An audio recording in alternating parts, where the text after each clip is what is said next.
मा तपाईहरुलाई स्वागत छ। आज 2077 साल माघ महिनाको 7 गते गोरखापत्रमा प्रकाशित वस्तुगत प्रश्नोत्तर लिएर उपस्थित भएको छु। मेरो नाम हो मनोहर झा। तपाईहरु सुन्दै हुनुहुन्छ स्मार्ट जीके, नेपालको पहिलो र नम्बर 1 अनलाइन इन्स्टिट्युट, जहाँ हाल विभिन्न लोकसेवा तयारी कक्षाहरू भइरहेका छन्। लोकसेवा तयारी कक्षा गर्न चाहनुहुन्छ भने तपाई हामीलाई सम्पर्क गर्न सक्नुहुन्छ। सम्पर्कको लागि विभिन्न मोबाइल नम्बरहरू तपाईले आफ्नो स्क्रिनमा देखिराख्नु भएको होला, त्यो नम्बरमा, अथवा स्मार्ट जीके सर्च गरेर मनोहर झा फेसबुक आइडी सर्च गरेर पनि तपाईले हेर्न सक्नुहुनेछ। आजको गोरखापत्रमा प्रकाशित प्रश्नहरूतिर लागौं र गोरखापत्रमा प्रकाशित प्रश्नतिर लाग्दा पहिलो प्रश्नमा जाउँ। पहिलो प्रश्न रहेको छ आजको करेन्ट अफेयरमा, विक्रम सम्वत 2077 पुस 28 मा आयोजित अवार्ड कार्यक्रममा वर्षका उत्कृष्ट खेलाडी घोषित हुन सफल खेलाडी को हुन्?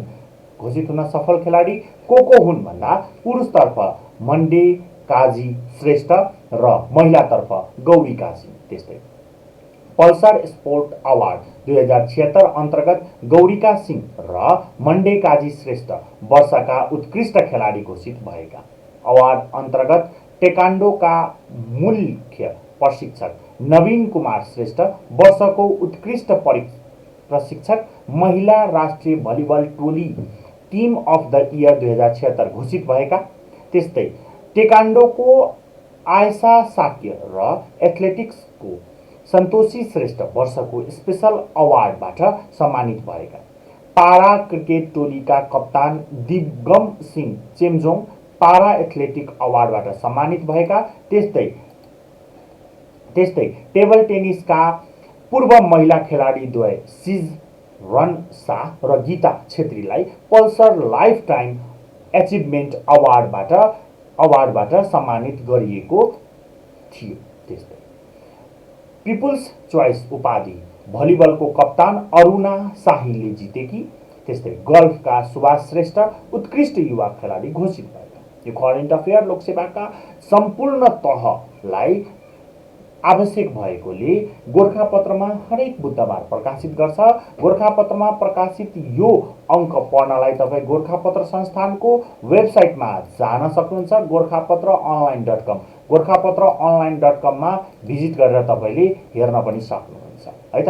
त्यहाँ अलरेडी पीडीएफ सुद्धो प्रोभाइड गरिएको हुन्छ। पीडीएफ पनि तपाईहरुलाई प्रोभाइड गरिएको हुन्छ गोरखापत्रद्वारा, जसले तपाईलाई के गराउँछ भन्दा करेन्ट अफेयरमा अपडेट राख्दछ। योले तपाईलाई करेन्ट अफेयरमा अपडेट राख्छ। दोस्रो प्रश्नमा जाउँ। दोस्रो पटक महाअभियोग सामना गर्ने पहिलो अमेरिकी राष्ट्रपति को हुन्? Donald Trump. सन् 2020 जनवरी 7 मा ट्रम्प समर्थकहरूले क्यापिटल हाउस स्थित अमेरिकी संसद भवनमा प्रवेश गर्दै उपद्रव मचाएका थिए। अमेरिकी इतिहासकै सबैभन्दा खराब दिनका रूपमा लिएको सो दिन ट्रम्पले आफ्ना समर्थकलाई भड्काएको र हिंसा प्रेरित अभिव्यक्ति दिएको आरोप उनीमाथि लागेको छ।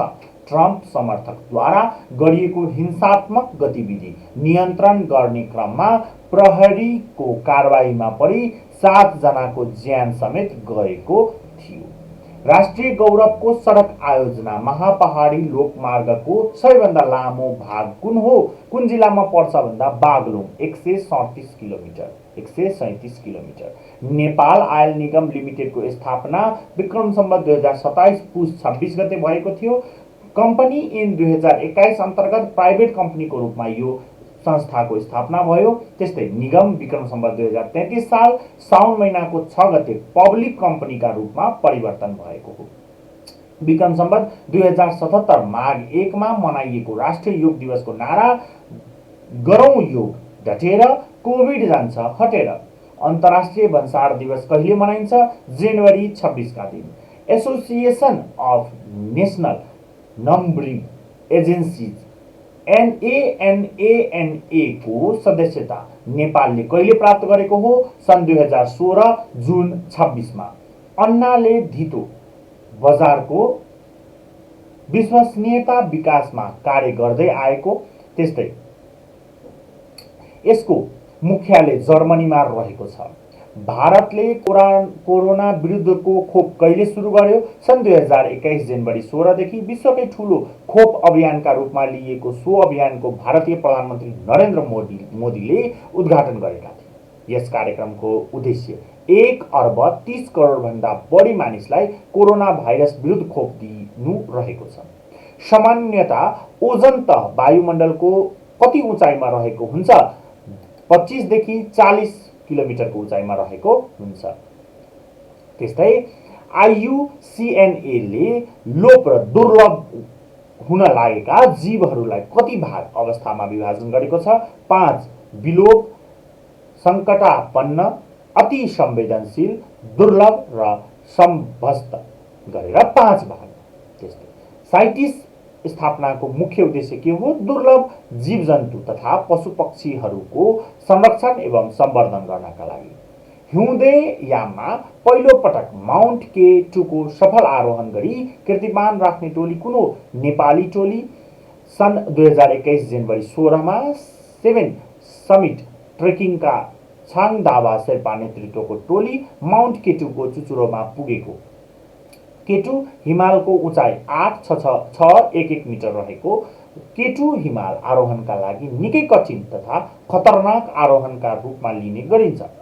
नेपाल सरकारले सञ्चार र सूचना प्रविधिको टेवा हात हातमै सरकारी सेवा भन्ने नाराका साथ नागरिक एपको शुभारम्भ कहिले गरेको हो?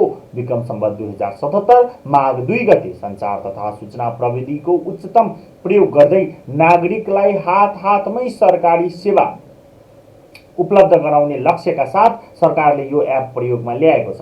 यस एप मार्फत नागरिकता, राहदानी, शैक्षिक प्रमाणपत्र र मतदाता परिचय पत्रको विवरण प्राप्त गर्न सकिने।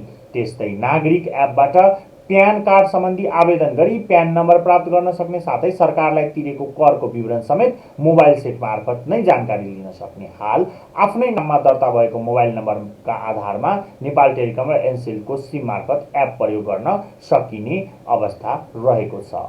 सो सेवा प्राप्त गर्न सम्बन्धित व्यक्तिले आफ्नो नागरिकता, मतदाता, राहदानी मध्ये कुनै एकको विवरण उल्लेख गर्नुपर्ने। एपमा आगामी दिनमा मालपोत, भूमि सुधार, सवारी कर, चालक अनुमति पत्र लगायतका सेवा थप गर्दै जाने। नागरिक एपमा पहिलो चरणमा सरकारी सेवा अनि दोस्रो चरणमा अर्ध सरकारी सेवा समेटिने जनाइएको छ। नागरिक एपबाट सेवा प्राप्त गर्न एन्ड्रोइड मोबाइल प्रयोगकर्ताले प्ले स्टोर र आइफोन प्रयोगकर्ताले एप स्टोरमा नागरिक एप डाउनलोड गर्न सक्छन्। सरकारले कुन अवधिसम्म डिजिटल नेपाल बनाउने लक्ष्य लिएको छ भन्दा सन् 2025 मा मोबाइल एप मार्फत राहदानीको फारम भर्न सकिने गरी नेपाल पासपोर्ट एप्सको शुभारम्भ 2073 पुस 19 गते भएको थियो। नेपाल पासपोर्ट एप हाल 2077 माघ स्वास्थ्य बिमा लागू गर्ने जिल्ला कति पुगेको छन् भन्दा 64औं जिल्ला भने लमजुङ रहेको छ। लमजुङमा 2077 माघ 2 गतेदेखि स्वास्थ्य बिमा कार्यक्रम सुरुवात भएको हो। अब 13 जिल्लामा विस्तार हुन बाँकी रहेको। आउँदो आर्थिक वर्षमा नेपालका 77 वटै जिल्लामा यो कार्यक्रम लागू गरिने योजना रहेको छ। बाल तथा मातृ मृत्यु दर कम गर्ने उद्देश्यका साथ शून्य होम डेलिभरी अभियान सञ्चालन गर्ने स्थानीय तह कुन हो?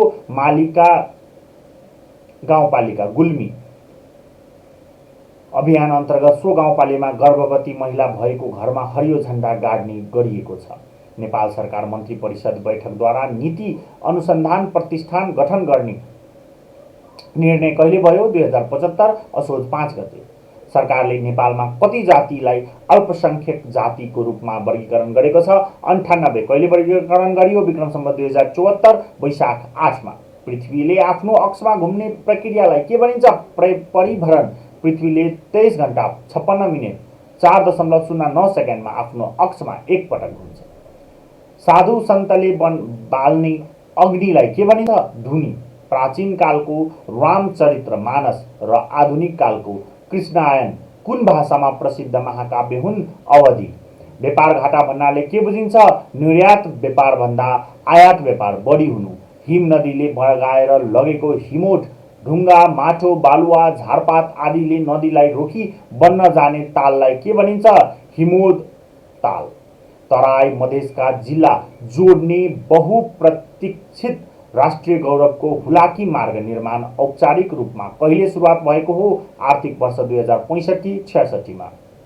हाल 2077 पुससम्म समग्रमा आयोजनाको भौतिक प्रगति 56% पुगेको। आयोजना निर्माण थालनी गर्दा अब 2074-75 मा सम्पन्न गर्ने भनिए पनि पछि संशोधन गरेर अब आर्थिक वर्ष 2079-80 पुर्याइएको हो। आयोजना थालनीका 1 लेनको मात्र सडक हुने भनिएकोमा यसलाई वृद्धि गरेर 2 लेनको बनाइएको छ। त्यस्तै पहिलो कुल लम्बाइ 1792 किलोमिटर रहेकोमा 32 किलोमिटर थप गरी 1854 किलोमिटर पुग्ने भएको छ। अहिलेको जस्तो पूर्ण रूपमा बस्ती विकास भनिसकेको र यातायातको पहुँच नभएको अवस्थामा वर्षौं पहिले चिठी पत्र बोकेर एक पोस्टबाट अर्को पोस्टमा छिटो पुग्न सक्ने सिधा बाटो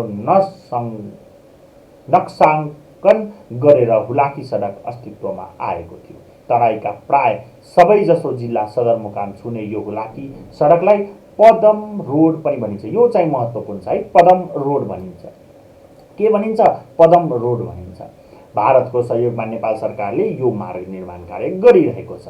बङ्घर प्रथा कुन समुदायमा प्रचलनमा रहेको छ? थारूमा बागलुङको रामरेखादेखि पर्वतको पाङ जोड्ने सिंगल स्थान झोलुङ्गो पुलको लम्बाइ कति रहेको छ? 567। 2077 वैशाखमै निर्माण सम्पन्न भएको सो पुलको उद्घाटन भने 2077 माघ 3 मा राष्ट्रिय सभाका अध्यक्ष गणेश तिमिल सिन्हाद्वारा गरियो। यो मुलुककै लामो सिंगल स्थान झोलुङ्गे पुल रहेको छ। सिंगल स्थान झोलुङ्गे पुल पहिलो सबैभन्दा ठुलो नेपालको सबैभन्दा लामो झोलुङ्गे पुल भने चाँदनी र दोधारा जोड्ने महाकाली नदीमाथि निर्मित 1442.96 मिटर पुल हो। कुन पर्वत क्षेत्रलाई मोडदार पर्वत क्षेत्र भनी चिनिन्छ? महाभारत पर्वतलाई। मोडदार पहाडको माथि उठेको भागलाई प्रतिनीति र तल भनिएको भागलाई सन्नति भनिने गरिन्छ। ग्रीष्म ऋतुमा समुद्रबाट जमिनतर्फ र हिउँद ऋतुमा जमिनबाट समुद्रतर्फ बहने वायु कुन हो? मनसुनी वायु हो। मनसुनी वायु कति प्रकारका हुन्छन्? 2 प्रकारका। शाहवंशीय इतिहासमा सबैभन्दा लामो समयसम्म शासन गर्ने राजा को हुन्? श्रीपाद त्रिभुवन हुन्। हस् त, यसका साथै अन्य भिडियो लिएर उपस्थित हुने गर्छौं। तपाई लाइक, सब्स्क्राइब, कमेन्ट सबै गर्न नभुल्नु होला। अन्य जानकारीका लागि पाठ्यक्रममा आधारित विभिन्न अनुभवी तथा दक्ष प्रशिक्षकद्वारा कक्षा सञ्चालन गरिने, हरेक दिन अनलाइनबाट परीक्षा सञ्चालन गराइने, हरेक दिन बिहान र बेलुका कक्षा लाइभ सञ्चालन हुने र रेकर्डेड भिडियोबाट पनि प्र्याक्टिस गर्न सकिने, प्र्याक्टिस ओरिएन्टेड कक्षा सञ्चालन हुने साथै पीडीएफ नोट उपलब्ध गराइने, प्रिन्टेड मेटेरियल्सहरू पनि प्रदान गरिने, नेपाली र अंग्रेजी भाषा दुवैमा नोटको पनि व्यवस्था। फेसबुक पेज र आइडीबाट निरन्तर तथा पूर्ण रूपमा फलोअप गरी